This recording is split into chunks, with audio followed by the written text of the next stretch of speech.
Salut à tous et à toutes, c'est Florent de la chaîne Hobby Figurines et aujourd'hui une toute nouvelle vidéo unboxing sur le jeu Conquest.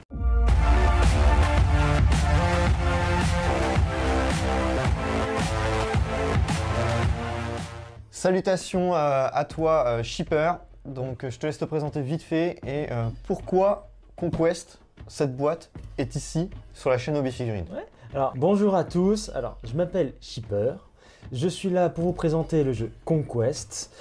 Ça fait plus de 10 ans maintenant que je suis dans le Wargame et j'ai été conquis par ce jeu. Je suis démarché par Parabellum pour vous présenter le jeu et on va vous exposer exactement qu'est-ce que c'est que Conquest, quel est le contenu et pourquoi c'est intéressant.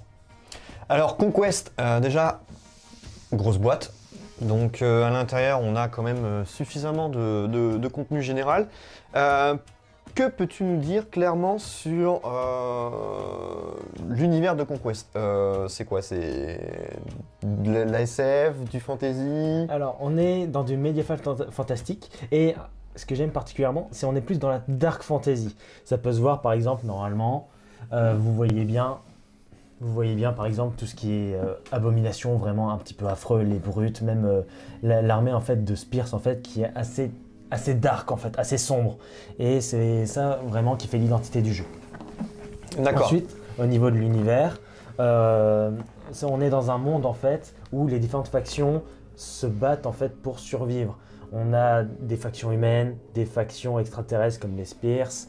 On a aussi des nains qui s'appellent plutôt Dwegom, des orques, des morts vivants. Actuellement, on a 4 armées qui sont sorties et une autre qui arrive bientôt. D'accord. Ce jeu se joue à combien de joueurs? Alors, il se joue à 2, mais on peut monter à plus. D'accord. On peut faire du 2v2, 3v3, il n'y a aucun souci. D'accord. Et la moyenne d'âge pour ce jeu, à partir de quel âge on peut commencer à jouer à Conquest? Je dirais comme les Warhammer en fait, c'est à partir de 10-12 ans, tant que tu peux monter tes figurines toi-même, peindre, il n'y a aucun souci. Ah, donc les figurines sont à monter et à peindre, très bonne remarque. Donc oui, comme vous l'avez compris, du coup, ce contenu est à monter, à peindre, donc c'est toujours mieux. Et puis sur une playmap avec des décors, c'est toujours chouette. Sachant que Parabellum commence à faire ses propres playmats en plus. Donc là, tu as survolé bien sûr les différentes factions, mais parle-nous un petit peu du jeu. J'ai cru comprendre qu'il y a 2 systèmes de jeu pour cette boîte-là. C'est ça. En fait, Conquest, c'est en fait l'univers. Ensuite, on a 2 différents jeux qui coexistent en fait. On a le dernier argument des rois, The Last Argument of Kings, qui est la version plus bataille massive, où on a vraiment des armées en pavé en fait, en socle carré, qui traversent le champ de bataille avec des arcs de vue, le flanc, l'arrière. On est vraiment sur des batailles énormes, beaucoup de figurines, on sent vraiment que c'est des grosses armées. Ensuite on a le deuxième jeu du coup qui est un peu plus récent, ce qui est normal. La première version c'était la version de bataille en socle carré. La deuxième version c'est plus du type escarmouche, du coup on part des stands carrés et on retourne juste sur la figurine avec son socle rond.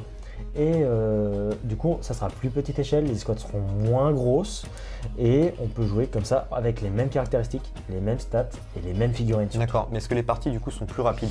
Les parties sont aussi plus rapides, plus dynamiques. Plus dynamiques, c'est à plus petite échelle. Format. C'est ça, c'est à plus petite échelle. Là par exemple où on va jouer à 2000 points pour le format classique de The Last Argument of King, on va plutôt jouer à entre 600 et 1000 points en fait pour le jeu First Blood. Premier sang du coup de son nom. D'accord, ok, donc on va pas trop s'attarder. Oui. On va ouvrir cette boîte, donc assez costaud quand même. Donc c'est bien sûr un jeu édité par Parabellum. Cette boîte est en français. Cette boîte est en français, exactement, les règles ont été traduites. Il y a quand même quelques coquilles, on préfère préciser tout de suite, mais malgré ces coquilles, une version communautaire est publiée sur le lien qui est en description. Vous pourrez trouver les règles de base et les règles d'armée aussi traduites. En plus de ça, vous aurez aussi les cartes de faction de communautaires où vous aurez aussi les règles dedans et avec quelques petites illustrations de dos, accessoirement. Du coup, là on a le bouquin, donc on peut voir quand même que au total il y a ça va être 140 pages. 143 pages. Donc il y a bien sûr pas que des règles, hein. On a différentes séquences. Donc C'est ça. d'après ce que je vois, on a toujours bah, les principes de tous les bouquins de règles, c'est-à-dire une partie règles. C'est ça. Donc bien sûr tout est mentionné dans Tout est le dans le sommaire. sommaire, c'est ça. Ensuite on a le chapitre des règles avancées. Et puis on finit avec des missions, si je dis pas de bêtises. C'est ça, ils ont sorti quelques scénarios, sachant qu'il faut savoir qu'ils vont en publier en mai un livre de campagne avec encore plus de scénarios. Sachant qu'en plus il y a du contenu communautaire, où du coup la communauté en fait a créé ses propres scénarios et les a donnés à Parabellum. Et donc ils sont en libre accès normalement, on retrouvera le lien pour vous le mettre en description. Donc là, en fait, c'est quand même assez bien détaillé parce qu'on voit à l'intérieur du livre, par exemple, les différentes phases. Là, par exemple, c'est les mouvements de charge. On a des schémas où on peut vous montrer en fait comment tout simplement, on déplace les pavés pour faire la charge, etc. sur les figurines ennemies. Donc, il y a des petites illustrations. Alors bon, on va pas se le cacher, c'est pas non plus les plus belles qu'on a pu voir dans différents jeux de figurines, mais c'est quand même pas trop mal. Il y a quand même des schémas quand même relativement simples mais compréhensibles. Par contre, ça paraît quand même assez imposant. Il y a quand même pas mal de texte, mais au final, les règles restent relativement les règles abordables. sont simples. Les règles sont assez simples en vrai. C'est vrai qu'il y a beaucoup de texte. Après, c'est normal. Faut bien comprendre aussi ce qui est dit. C'est pour ça qu'il y a beaucoup de texte. Mais par contre, au niveau franchement de quand on fait la partie, en fait on se rend compte que et au niveau de la quantité de règles qu'il y a, en fait ça reste très fluide en fait. Ouais, je vois ce que tu veux dire. Ce qu'il faut savoir c'est qu'au premier tour, la table est vide. D'accord. Il y a juste le playmat ou votre table, peu importe, les décors et c'est tout. Rien n'est sur table, il n'y a aucun déploiement. D'accord. Vous placez vos objectifs, c'est tout. Tout arrive en renfort. Donc tout avant le tour 1, il n'y a aucune préparation à part sortir les figurines. D'accord. Voilà. Ensuite, pour chaque unité, chaque régiment, vous avez une classe entre légère, moyenne et lourde. Et c'est cette classe en fait qui va définir à quel moment vous allez pouvoir commencer à rentrer dans la partie. Il faut savoir qu'une partie se déroule en 10 tours et les unités vont rentrer entre le tour 1 et le tour 5. Et ce qui fait qu'en fait le jeu est assez rapide, c'est qu'on va commencer à faire arriver des unités légères du coup au tour 1. Elles vont commencer à s'amoindrir un petit peu, à se taper dessus. Les moyennes vont arriver, elles vont se taper dessus aussi un petit peu avec les légères, les moyennes qui arrivent. Les unités lourdes vont arriver aussi. Et en fait, vu qu'il y a déjà eu un peu d'écrémage des deux côtés, en fait, le jeu ne devient pas plus long au niveau des tours, ou un petit peu, en tout cas, ce qui est normal, on a quand même plus d'unités. Mais vu qu'il y a déjà eu des pertes, en fait, ça va équilibrer le temps. Ouais, en fait. ouais, d'accord, je vois ce que tu veux dire. Mais du coup, les dés sont seulement utilisés pour les séquences d'attaque. Alors, il faut aussi définir qui sera le premier joueur. On est sur un système d'activation alterné, comme on peut retrouver dans beaucoup de jeux comme Star Wars Légion, Trône de Fer, et encore d'autres confrontations aussi, par exemple. Et donc, on doit déterminer qui est le premier joueur.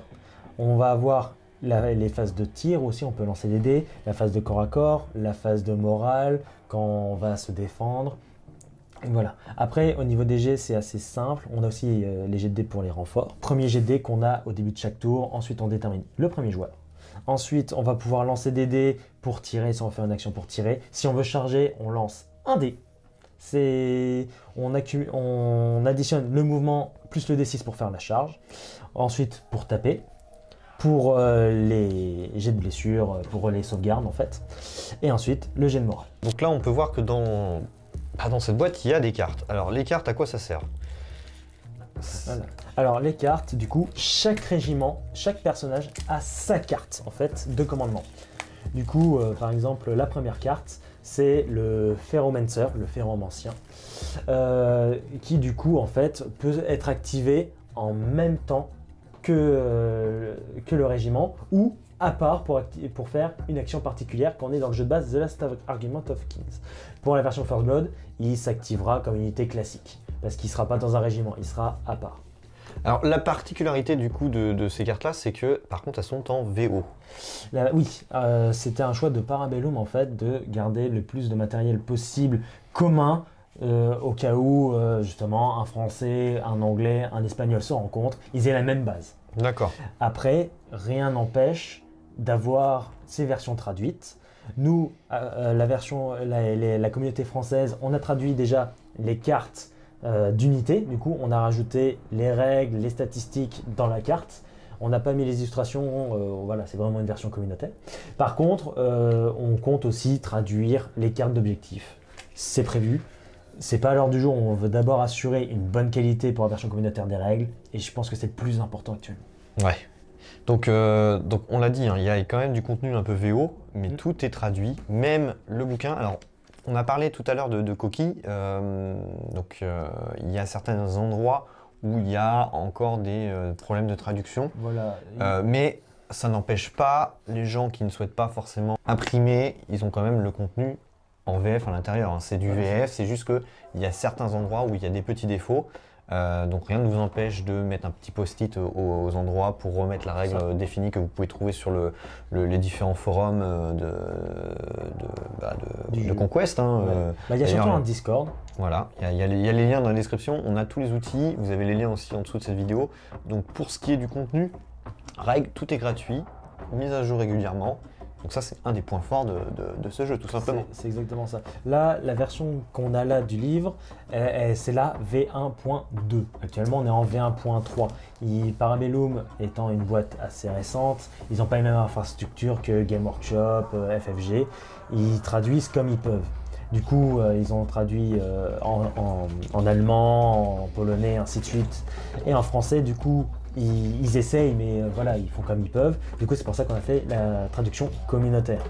Et donc, la version communautaire, c'est la dernière version avec les facs prises en compte. C'est quand même très important parce que du coup, on n'a pas besoin de s'embêter à avoir beaucoup de documents, avoir le PDF du coup de la version communautaire et aller chercher la fac. Tout est dedans. Quand il y aura une nouvelle version qui sortira, une nouvelle version 1.0x ou la 4, la version communautaire sera complétée dans le mois. Voilà, vraiment pour que tout le monde ait le matériel le plus vite possible. D'accord.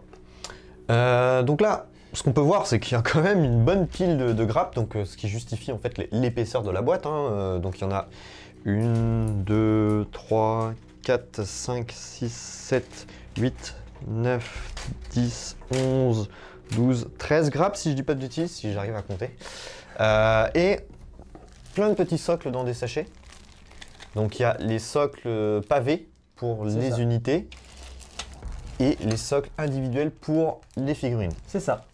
Donc là, il y a le big socle. C'est ça, c'est pour le monstre. C'est en fait exactement pour lui l'abomination en fait, qui est un monstre. Du coup, il a un socle vraiment énorme. Voilà. Alors ça, c'est bien sûr une figurine peinte. Vous pouvez vous éclater sur les schémas de couleurs. Il n'y a pas de prédéfini. Si vous voulez faire des figurines rose bonbon ou flashy, c'est votre choix. Chacun ses goûts. Voilà, chacun ses goûts. Donc c'est des figurines, comme vous l'avez compris, à monter et à peindre. Et justement, on peut voir les différentes grappes. Donc c'est des figurines en plastique, ce n'est pas du résine. Non. C'est à monter. Il y a pas mal de pièces. Alors, petit bémol, à moins que je me trompe, est-ce qu'il y a un guide de montage dans cette boîte? Le guide de montage est sur le site de Parabellum en téléchargement libre. D'accord. Pour toutes les grappes, sauf depuis très récemment, il y a une unité qui est sortie là en février qui s'appelle les Beaux Chosen, les élus archers. Ouais, c'est ça. Et en fait, c'est un kit résine. Toutes les figurines de l'escouade, donc ils sont 12, un régiment c'est 12 figurines d'infanterie. Toutes les figurines de l'escouade sont uniques. Vous n'aurez pas deux pareilles. Et du coup, c'est un kit résine, ils sont vraiment éclatés. Et du coup, ils ont mis les instructions de montage dans la boîte. C'est une première du coup pour Parabellum, mais on n'est pas à l'abri que ça arrive encore d'autres fois.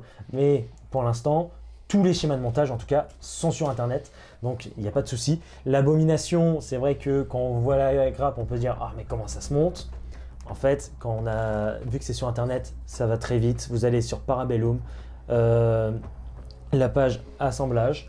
De toute façon, c'est en description. On va tout vous lister en description, ça sera comme ça, vous serez facilité.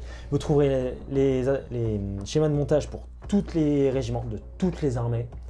Là-dessus, il n'y a aucun souci, vu que c'est en téléchargement en ligne. Même s'il y avait un livret et que vous l'aviez paumé, c'est pas grave. C'est sur le site de Parabellum. Donc justement ces grappes, on peut voir il y a quand même de l'ébarbage à faire. Donc il y a des petites lignes de moulage. On peut voir par exemple là au niveau de l'épée. Je sais pas si vous pouvez voir, mais je pense que oui. On voit qu'il y a quand même voilà, un petit contour. Ce qui va demander du temps, je pense, c'est le montage, la finition. Ça reste quand même relativement correct. J'ai vu pire. Est-ce que les figurines s'assemblent bien? Oui. Il n'y a aucun Là-dessus, problème. il n'y a pas trop de soucis. Par exemple, là, on a des Forge Ground Drones, en fait, par exemple. Et si je dis pas de bêtises, c'est assez intuitif. En fait, tant qu'on reste sur l'humanoïde, en fait, c'est assez intuitif. Même pour la cavalerie, en fait, ça va encore en soi. Ouais, là, il y en a là. C'est pas encore trop compliqué. Là, on peut voir là, Voilà. que la cavalerie, là, il y a le cheval en deux parties. Alors, je sais pas si c'est le même côté, hein, mais bon, ça reste quand même relativement bien défini. Alors, les sculptures paraissent un petit peu légèrement grossières au niveau de la patte, mais c'est quand même pas mal de petits détails, hein. Il y a suffisamment de détails pour que ça soit fort sympathique. Vous pouvez vous lâcher en termes de couleurs, hein. Enfin, moi j'ai une préférence pour les humains personnellement, mais après ça, Moi aussi. Après, chacun aime ce qu'il veut.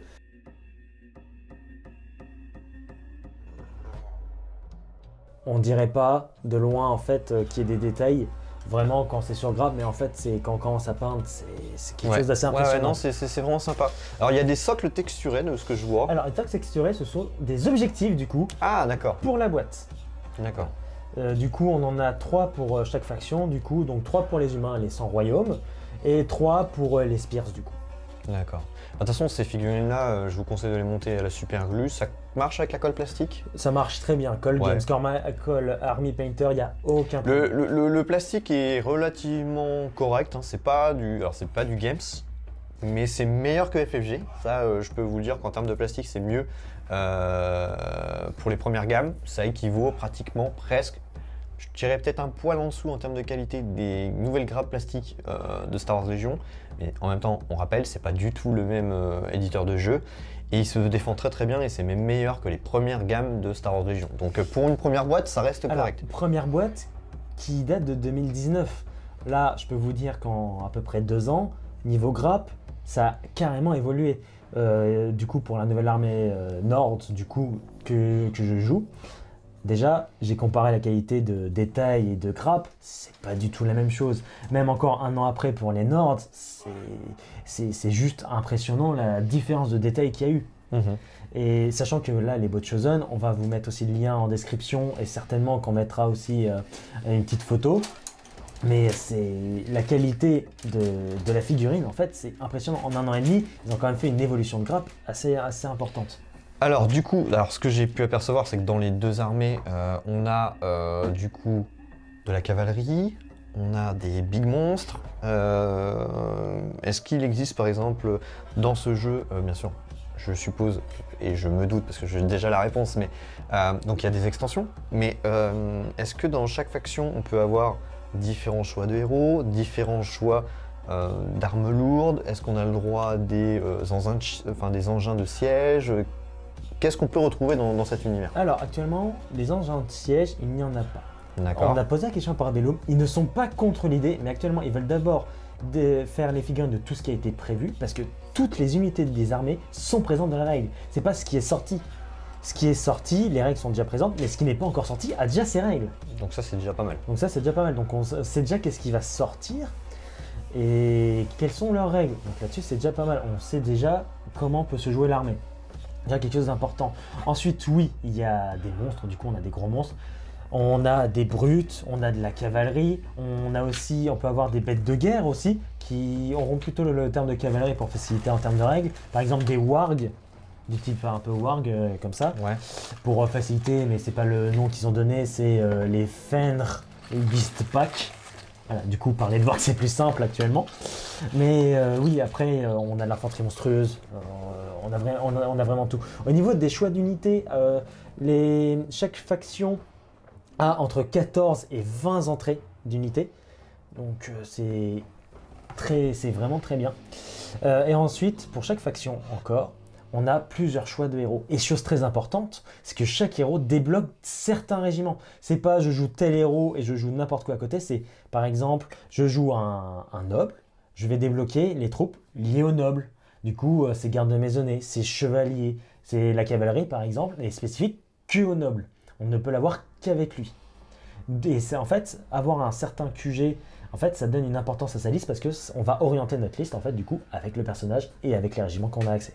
D'accord. C'est bon à savoir, c'est bon à savoir. Ouais, donc ce jeu, en fait, finalement, quand on fait la conclusion, le point fort, bon, c'est qu'il a pas mal de factions. Donc ça y joue, parce que c'est un jeu qui démarre, où on sait déjà, si vous investissez dans ce jeu-là, vous avez jusqu'à 5 factions. C'est ça, 5 factions à partir de fin avril. Mais il va y en avoir d'autres qui sont programmées à l'avenir. Il y en a 19 de prévus en tout. Donc déjà ça, voilà. Donc déjà ça d'emblée c'est déjà bon. Les figurines sont pas trop mal, franchement. Il y a moi qui ai vu du Rune Wars, c'est mieux en termes de qualité. Il y a toujours du travail des barbages, mais la sculpture est correcte. Ça se rapproche un peu à du Rune Wars, mais en meilleur plastique, largement. Hein. Vous pouvez même vous amuser à faire des conversions. Ah oui, niveau conversion, vous imaginez même pas tout ce qui peut traîner sur Facebook déjà. Vous pouvez vous faire plaisir pour les schémas de couleurs. Pour ce qui est du gameplay, bien sûr, on vous invite à lire les règles, mais Shipper nous a fait un petit compte rendu léger, mais relativement indicatif sur le déroulement d'une partie. On vous invitera à voir s'il y a des futures vidéos démos sur la chaîne ou pas. Ça dépendra bien sûr de si on aura le temps ou pas pour développer ça. Mais sachez que voilà, vous avez les règles qui sont disponibles, lisez-les et après vous vous faites un avis personnel sur la mécanique de jeu. Qu'est-ce que tu peux nous dire d'autre sur ce jeu-là? Le contenu de la boîte est suffisant pour faire une partie démo. À combien encore d'unités il nous faudrait pour faire une partie standard? Alors là actuellement, ce qu'il y a dedans, vous pouvez déjà jouer. Ce qu'il faut savoir, c'est que quand vous achetez la boîte de base maintenant, vous achetez la boîte de base avec 2 extensions supplémentaires. C'est depuis 2020 en fait, et ils ont maintenu l'offre. C'est que pour le prix de la boîte de base, donc 200 €, ils vous offrent 2 boîtes de régiment. Les Steel Legion, du coup, qui sont une escouade d'élite lourde des 100 royaumes, qui sont là pour, pas pour rigoler quoi, ils tranchent dans l'art, mais carrément. Et ensuite, on a les archers, les Marksmen Clones, et qui est des archers d'élite en fait des Spears. Et en fait avec ça vous complétez peut-être avec un petit héros, peut-être un régiment, mais juste avec un petit héros, vous devez arriver près des 1000 points dans chaque côté et vous êtes à 150 € du coup pour la boîte de base, 2 régiments et un héros pour chacun, à 24 € et quelques si je me souviens le héros. Du coup 150 € ça fait 75 € pour chaque partie de la boîte. Bah, franchement, niveau coût, ça va. Surtout que l'abomination du coup que vous voyez ici, elle en vaut près de 50 € à elle toute seule. 50-60 €. Ouais. Vendue à part. Donc, du coup, niveau offre, c'est quand même très rentable. Voilà. Donc ça, c'est un des arguments en fait pour démarrer le jeu, c'est que si vous êtes intéressé par du Spears ou du 100 royaume, voilà, pour 75 € chacun, vous avez déjà une très bonne armée. Après, il existe d'autres boîtes pour démarrer, ils appellent ça les Warband Sets. Du coup, c'est des grosses boîtes à 150 € où vous avez actuellement que en anglais les règles pour First Blood et The Last Argument of King, 2 héros et 3 régiments. Et rien que ça, vous avez déjà de quoi jouer aussi. Vous n'avez pas tout à fait 1000 points, mais après, vous avez déjà de quoi peindre et monter pendant quelques temps. Et après, de toute façon, vous pouvez prendre votre temps pour faire vos armées. Rien n'est pressant. De toute façon, avec le Covid, il vaut mieux passer son temps à bien monter, bien peindre. Et sachant qu'en plus, la nouvelle armée qui va sortir, les Wadroons, qui sont des orques tribaux sur dinosaures, déjà ça me vend du rêve, déjà moi aussi. Et du coup, en fait, ils débarquent tout directement avec leur Warband 7 fin avril. Et, voilà, on va certainement faire quelques photos sur le Facebook de Conquest. Vous pourrez voir un peu de contenu déjà, ça c'est sûr qu'on fera des photos en tout cas de la boîte. Mais non, ce qu'il faut savoir, c'est que le jeu est en plein essor. Parabellum écoute énormément la communauté, ils font beaucoup de choix avec la communauté. Par exemple, la 6e faction qui sort en 2022, et c'est la communauté qui a décidé quelle armée allait sortir. Ils avaient le choix entre 3 armées. les cités-états un peu mythologie grecque avec la Grèce normale, spartiate et tout. On a le vieux Dominion du coup qui est une sorte de mort-vivant basé sur l'Empire romain byzantin. Et on avait les Weaver Courts du coup qui étaient des Spears version nature. Et du coup le choix a été porté sur le vieux Dominion et c'est la communauté qui a choisi. Dommage, j'aurais préféré la mythologie, mais bon. Moi aussi. Mais non, et là-dessus, c'est vraiment très important. En fait, c'est très important en fait, d'avoir un éditeur qui écoute sa communauté et qui travaille en fait, pour contenter la communauté. Et ça, c'est très gratifiant en fait. Ouais, ça aide beaucoup. Non, après, qu'est-ce que je peux dire encore d'autre certainement dans une prochaine vidéo. Ça marche. Donc voilà, donc si vous avez aimé le contenu de cette vidéo, n'hésitez pas à liker, partager, commenter. N'hésitez pas vraiment à donner votre ressenti sur cette boîte. On le sait, hein, c'est un nouveau souffle qui va être lancé par rapport à ce jeu Conquest sur la scène francophone. Il y a eu un petit raté au début, et on le conçoit parce qu'il y avait eu différentes étapes qui n'avaient pas été bien mis en compte, et puis le Covid avait beaucoup pénalisé le jeu malheureusement. Comme tout le monde. Et là ça se reprend grâce à un nouveau distributeur, et on va soutenir le projet en peut-être quelques séries de vidéos, on verra bien sûr avec eux. Donc likez, partagez, commentez. Si vous le souhaitez, vous pouvez nous soutenir sur le Tipeee. Donc à partir de 2 €, vous avez accès aux vidéos en avance et en illimité, donc ça nous permet justement de développer sur la chaîne le contenu en général, que ce soit en matos technique, mais aussi pour tout ce qui est l'étape de jeu, etc.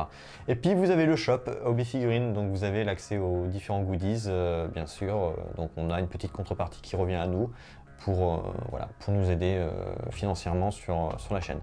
Donc merci encore d'être venu nous présenter ce jeu, et puis j'espère te revoir aussi pareil dans d'autres vidéos.